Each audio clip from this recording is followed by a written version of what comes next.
গতকাল বাঘমুন্ডি বিধানসভা কেন্দ্রে মনোনয়ন জমা দিলেন বিজেপি প্রার্থী রহিদাস মাহাতো।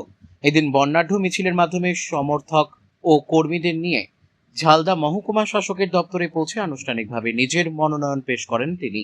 মনোনয়ন জমার পর বিজেপি নেতা কর্মী ও সমর্থকদের মধ্যে দেখা যায় ব্যাপক উদ্দীপনা। মিছিল ও জমায়েতে উৎসাহ উচ্ছ্বাস ছিল চোখে পড়ার মতো। এদিকে পুরুলিয়া জেলা কিষাণ মোর্চার সভাপতি জগদীশ কুমার দাবি করেন, এবারের নির্বাচনে বাঘমুন্ডি বিধানসভা কেন্দ্র থেকে বিজেপি প্রার্থী রহিদাস মাহাতো বিপুল লিডে জয়ী হবেন। তার কথায় সাধারণ মানুষের সমর্থন এবার বিজেপির পক্ষেই রয়েছে, যা নির্বাচনের ফলাফলে প্রতিফলিত হবে। দাদা, গতকাল তো বিভিন্ন রাজনৈতিক দলের পাশাপাশি বিজেপির যে বাঘমুন্ডি বিধানসভার প্রার্থী রয়েছেন রহিদাস মাহাতো, তিনিও নমিনেশন দাখিল করলেন।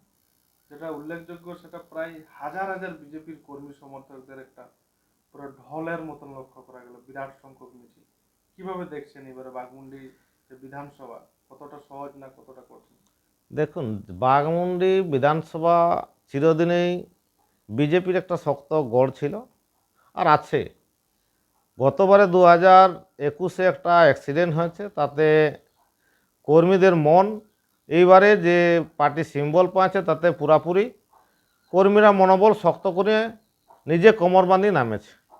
তাতে আজ আপনারা দেখতেই পেলেন যে গতকাল 2 তারিখ যে নমিনেশন হয়েছিল, সেই নমিনেশনে হাজারো হাজার মানুষ, একটা বড় জনসভার সমান।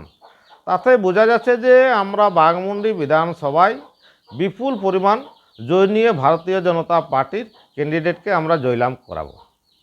কত সংখ্যাটা কত হবে? সংখ্যাটা মিনিমাম 30-40-এর উপরে যাবে লিড দিয়ে আমরা ভারতীয় জনতা পার্টিকে ওইখানে জয়লাভ করাবো। কারণ মানুষের একটাই এখন মাথার মধ্যে আছে, বা জনগণের মাথার মধ্যে, যে আমরা পরিবর্তন চাই। এই যে দুর্নীতি সরকার, এই দুর্নীতি সরকার থেকে মুক্ত হতে চাই। কারণ পশ্চিমবাংলায় যেভাবে আজ বেকারদের সমস্যা, আজ প্রতিটা স্কুলে শিক্ষকের সমস্যা, দুর্নীতি হয়েছে, স্বাস্থ্যের যে দুর্নীতি হয়েছে, স্বাস্থ্য পরিষেবা ভালো নয়, তাতে তার যোগ্য জবাব পশ্চিমবাংলার মানুষ, অর্থাৎ বাঘমুন্ডি বিধানসভার মানুষ সেটা ইয়ার মাধ্যমে ইভিএমের মাধ্যমে জানাবে। আপনার পরিচয়? জগদীশ কুমার, পুরুলিয়া জেলা কিষাণ মোর্চা সভাপতি। आप देख रहे हैं न्यूज UNI।